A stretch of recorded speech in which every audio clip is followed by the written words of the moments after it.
So this just came to my mind from nowhere. But if you want women and men to work together in construction collaboratively without any barriers, then bring them all together more often in the same room, have events together, showcase all sorts of career paths for all sorts of different people, and just share around experiences. As you said, you can't be what you can't see, and that just making it normal.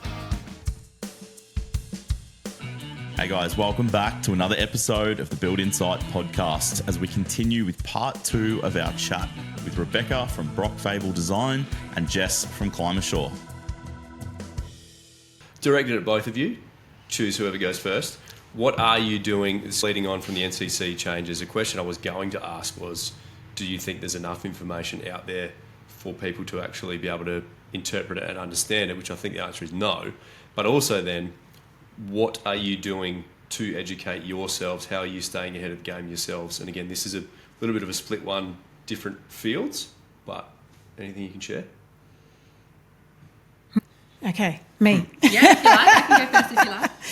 Okay, so obviously I take myself off to seminars and things like that, and take myself off to whoever's talking about whatever they're talking about. Generally, NCC run seminars about the changes, and obviously you just have to gather as much information on, and I suppose that is part of that, you know, because it starts not necessarily with me, but with people like me, and that's where it begins. And if I don't get across it all, then we end up with a scenario that you're talking about previously about I'll design something that the client wants, and then we get through to that's irresponsible designing. And so I think you'd find that most designers try really hard to keep ahead of the game, and because they have to, that's part of what their job is, to take a project from a dream through to a reality, and that is covering all the requirements, not only of the National Construction Code, but of the Australian standards, and of also just aiming just that little bit higher as well, if we can, or a lot higher if possible. I'm not sure if I answered your question on that one though, but yeah. Reading. Lots and lots of reading. A lot of asking ChatGPT questions. Lee, who isn't? Like, asking ChatGPT to help me interpret something or to summarise something. I admit to doing that sometimes. But a lot of reading, I sometimes go on YouTube and I see what they're doing over in the UK or over in America. Recently attended a very early morning online course over in America to keep my learning up. Yeah. And I also, for my learning, I feel like I often get asked curly questions where I've got to go and find the answer. So, yeah, I'm pretty hungry for knowledge, so it's just inbuilt into my day. Yeah. I think plus it's our job. Yeah.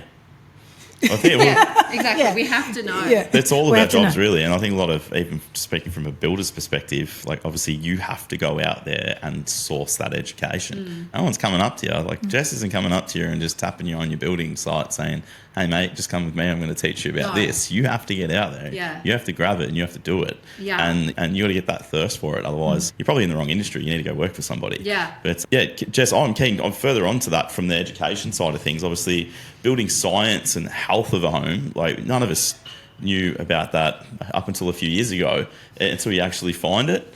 But yeah, in my opinion, that's the next biggest step for a builder and people in construction is to figure out, we've seen the stone changes with the silica removed last year, but there's so much more involved, mould, building materials, and that's something obviously a passion of yours. So what are some tips that you could give people that aren't aware of anything to do with building science? Where could they start and where could they get some easy education? Not easy, that shouldn't say easy, it's some accessible, better education. I would say one of the better resources for someone who is just starting to dip their toe into this is the My Home website. Have you heard of the My Home? .gov.au website? It's really well written and easily accessible. There's stuff in there about energy efficiency, and there's even stuff in there about passive house and condensation now. Yes. Yeah, that is an excellent resource to start with. There's also Net Zero Builder website. I'm not sure of the actual website. I might have to look it up and provide that. But the Net Zero Builder website has got some really good online training modules as well for builders looking to enter into this space.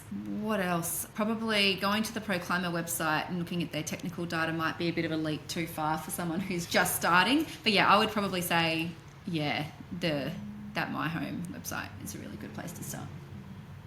Thankfully, there's a lot more resources out and available, and obviously governments and building industries have a vested interest in this space as well, because we have to. And so there is a lot more resources that are available. It can get a little overwhelming. So yeah, just sticking with those sorts of, yeah. That's right. It can get overwhelming. Yeah. Yeah. Keep it simple to start with, and then. But I think the question is not where builders can get the resources. It's how do we get builders to want to find the resources, and how do we get them to understand that's worth their time, because builders are busy. We all know this, and they don't.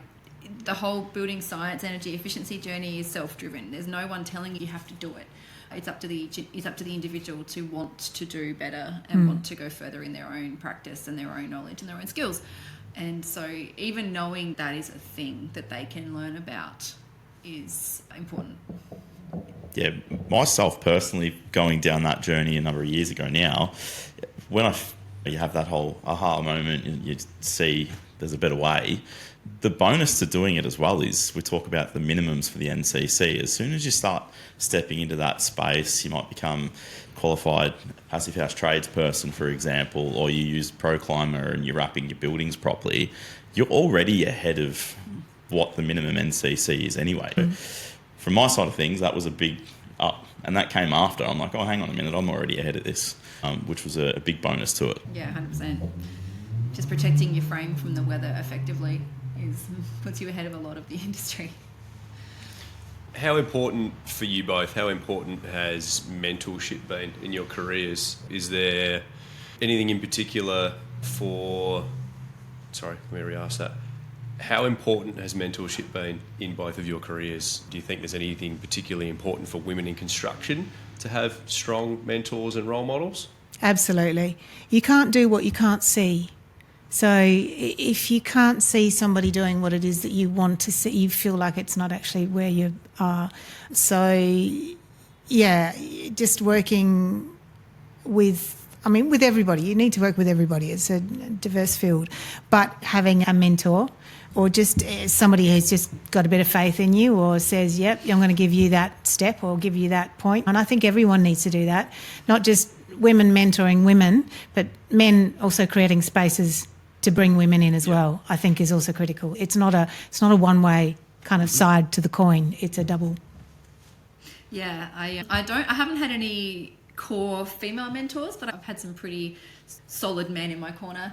I have a fairly strong self-belief that I can do what I want to do, and I've had people who've enabled me to do that. Yeah, finding good people who allow you to believe in yourself and who believe in you it's a beautiful thing. Yeah, I think we had Claire on an apprentice a couple of weeks ago, and I think in a post, Jess, you commented on there that if you had your time again, you would jump into a carpentry apprenticeship as a young woman. I love wielding a drill. Getting on roofs. Yeah, and I thought that was awesome. That actually brought a smile to my face because it. You still can. Adult apprentice. I want to do it all. I need to jump in here for a minute, guys, to thank our sponsors, Backman Builders and Calorie Building. Without the support of these businesses, the Build Insight podcast wouldn't be possible. Take a moment to go and show some support for them so they can continue to support us, bringing you the Build Insight podcast. But in all seriousness, if there's some young women listening, and we asked Claire this question a few weeks ago as well, but what would be some advice to a young woman where they're thinking about design or jumping in and doing blower door tests or putting a tool belt on? What could you say to a young woman before they're making a new life choice and a career path? Get on it. If that's something that you want to do, just head on in and make it happen. Find people who are going to support you in that quest and just do it. Blower door testing is quite a good place to start. If you're not trade orientated, if you're more consulting orientated, blower door testing is a really good place to start. The kit is very expensive though, so that can be a barrier. But the actual skill itself is you don't have to have any design experience to do the course, and then that's definitely the start of a rabbit hole learning about air tightness. That's once you start there, it all unravels. But yeah, carpentry apprentices. I think Australia is screaming out for trades at the moment. So wouldn't matter what package you come in, I think that you're going to be welcomed. And I would I always wanted to work at Bunnings. Yeah. And like I go into Bunnings and I'm like, oh. and yeah, work on a building site would be super fun.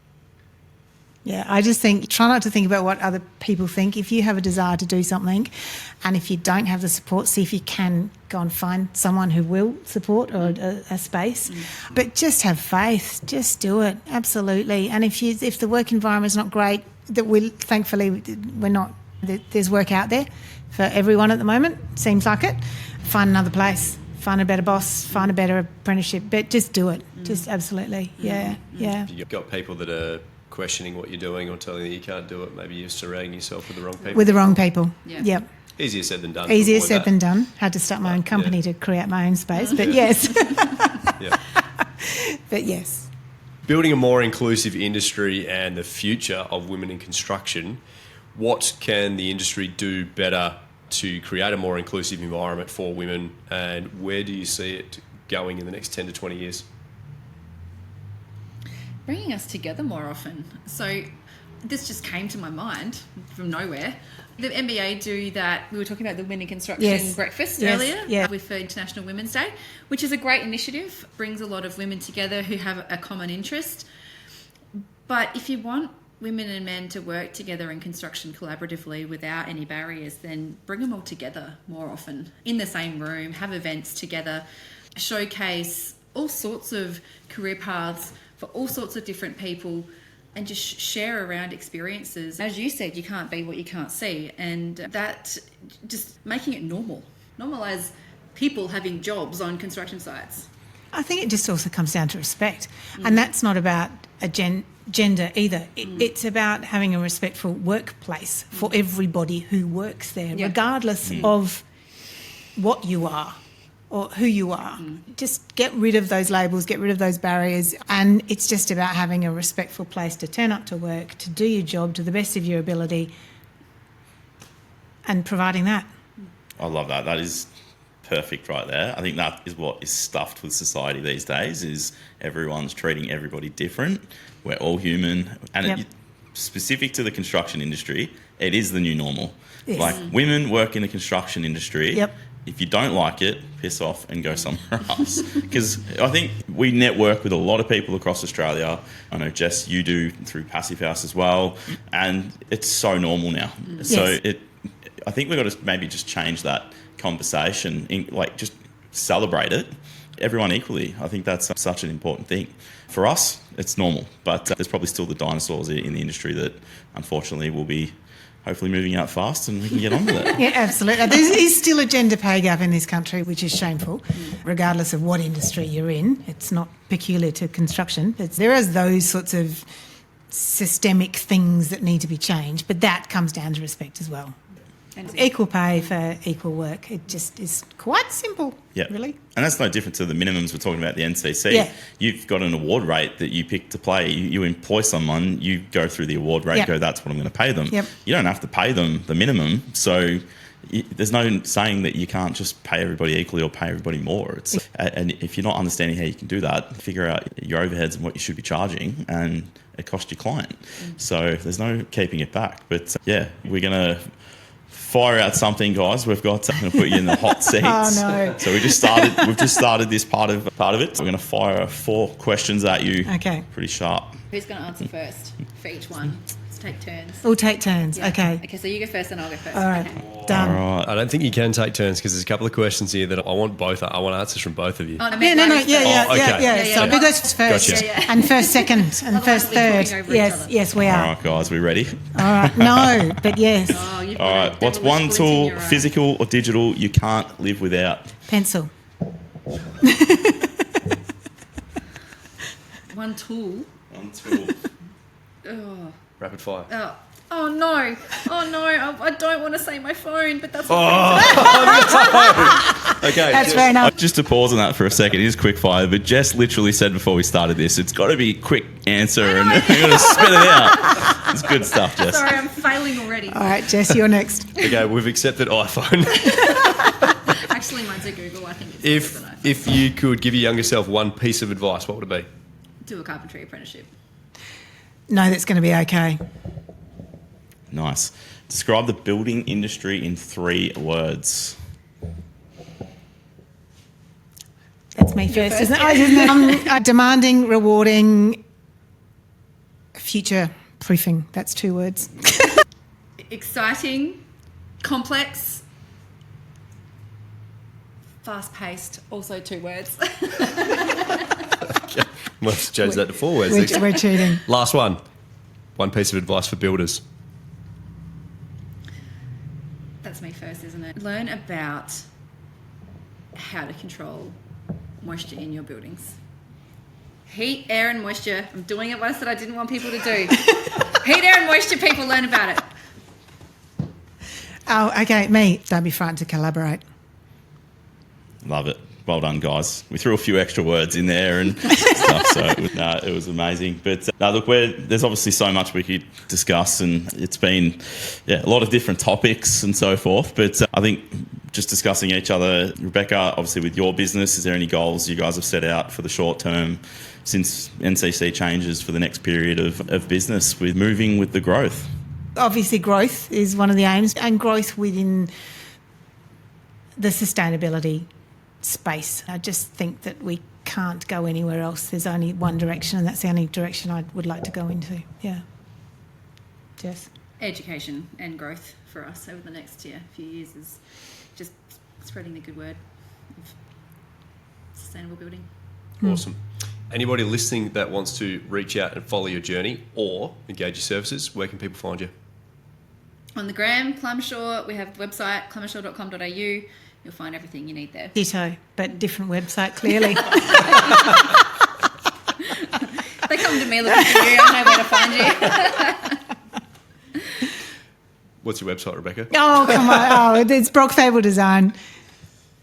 Yeah. .com.au. Yeah, obviously, but just Google Okay. Brock Fable Design, Google- you'll get there. Yeah, Google you'll Brock get Fable there. Design. If all else fails, reach out and we'll send you some details. All right, guys, that comes to Thank the you. end of another exciting episode. We thank you so much for your time to come in very busy schedules, we know. Thank you. Very interesting to hear your takes on the industry, where it sits, where women are included, and how we can better evolve how we do things. Yeah, guys, if you want to follow along and find out a bit more about Build Insight, head over to Instagram, build.insite. Also, head over to the website if you want to look back through some previous podcast episodes. There is also links on there to our YouTube channel with some interesting videos and insights. Otherwise, we hope you enjoyed the episode, guys. We'll catch you on the next one. Let's cue the disclaimer. I need to let you know that myself and the Build Insight team are in no way, shape or form qualified to give you personal or specific business advice. We strongly encourage you seek out the use of professionals for products or when you are making personal or business decisions. Everything discussed during the Build Insight podcast is our own and the guest opinion and personal experience and is of a general nature only. Hope you enjoyed the episode. Catch you on the next one.